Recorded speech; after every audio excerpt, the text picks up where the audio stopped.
চোখ রাখবো সুরঙ্গের উত্তরকাশীর দিকে, কারণ শ্রমিকদের খুব কাছাকাছি পৌঁছে গিয়েছেন এনডিআরএফ এর কর্মীরা। উদ্ধারকারীদের সূত্রের যা খবর পাওয়া যাচ্ছে, মাইক্রো টানেল খোঁড়ার কাজ সম্পূর্ণ, এখন 2 মিটার মতো এখনো পর্যন্ত বাকি রয়েছে, যেটা সাংবাদিক বৈঠক করে বলা হয়েছে।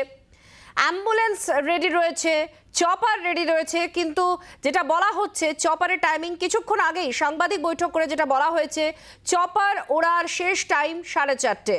সেক্ষেত্রে চপার 4:30 অতিক্রম করলে আর উড়বে না।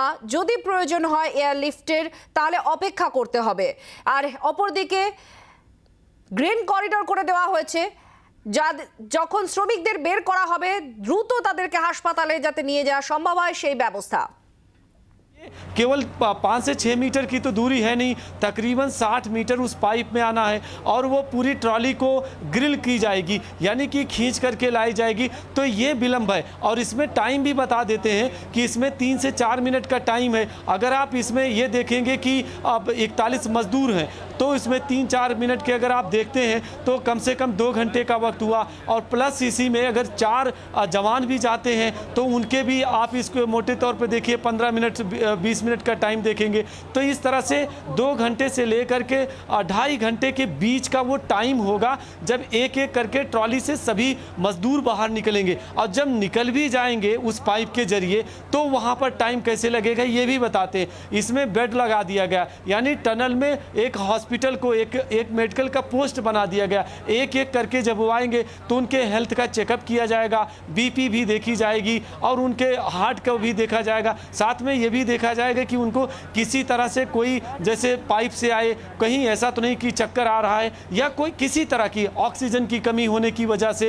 और फिर जो मेडिकल की टीम है वो मॉनिटर करेगी कि इनको किस एंगल से इनको लेके भी जाना है। जैसे ये भी कहा गया कि मेडिकल के हिसाब से कि 17-18 दिन वो लाइट में है, उनको दिन की रोशनी देखने को नहीं मिली और रात की बारे में उनको जानकारी नहीं है। वो साइकोलॉजिकली किस तरह से है, मेंटलिटी उनकी किस तरह से, ये पूरा देखना हो। ऐसा भी नहीं कि सीधे पाइप से निकाले और एम्बुलेंस में आएंगे। इसीलिए यहाँ पर पूरे एक एक स्टेप पर एक एक स्टैंडर्ड ऑफ प्रोसीजर बनाया गया है कि किस तरह से काम किया जाना है। तो इसमें विलंब का मतलब ऐसा भी नहीं है कि 8 से 10 घंटे का है। जो अभी तक की जानकारी मिली, थोड़ा वक्त तो ज़रूर लगेगा। और 41 की संख्या है, उनकी सेहत है, और सेहत के साथ में जब वो परिजनों से यहाँ पर मिलेंगे, और मैं चाहूँगा कि कैमरा पर्सन से अगर यहाँ की तस्वीर दिखाएं जहाँ पे उनके परिजन बैठे हुए हैं, आप हमारे साथ में देखिए कि उनके परिजन बैठे, ये कितना इमोशनल वो क्षण होगा। दिवाली का दिन था जिस समय ये कोलैप्स हुआ टनल,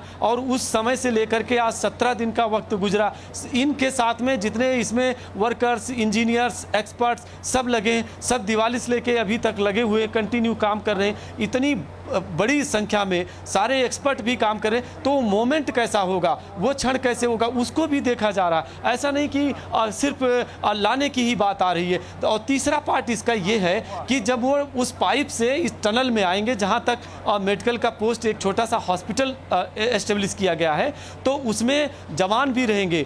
उसमें एनडीआरएफ के जवान, पुलिस के और साथ में एसडीआरएफ के, वो उनके सपोर्ट में रहेंगे। मेडिकल की टीम भी होगी। तो बहुत कुछ देखना भी पड़ेगा। सिर्फ यही नहीं देखा जा रहा कि पाइप से निकाल करके और लाने तक वो जो पूरा प्रक्रिया है उस पर हर पहलू पर विचार किया जा रहा है। एक इसका और पार्ट दर्शकों को बताएं कि जो एम्बुलेंस खड़ी है, जब टनल के बाहर आएंगे तो इनको स्कॉट करेगी, इनको पुलिस के निगरानी में एम्बुलेंस रवाना होगी। और ये भी बताया गया सभी एम्बुलेंस को एक साथ ही थ्रो करने की कोशिश की जा रही है। और इन केस आप अगर कोई मेडिकल अर्जेंट ना पड़े तो ये सब की सब चिन्याली छोड़ जाएंगी। तो इस तरह से ओवरऑल दर्शक टनल से लेकर टनल के बाहर तक, और टनल के इस बाहर के कैंपस से लेकर के चिलियारी सौड़ और देहरादून के एम्स ऋषिकेश तक हर पल की खबर यहाँ पर देखते रहेंगे, और हर जगह पर इसी तरह से आपको अपडेट भी कराते रहेंगे।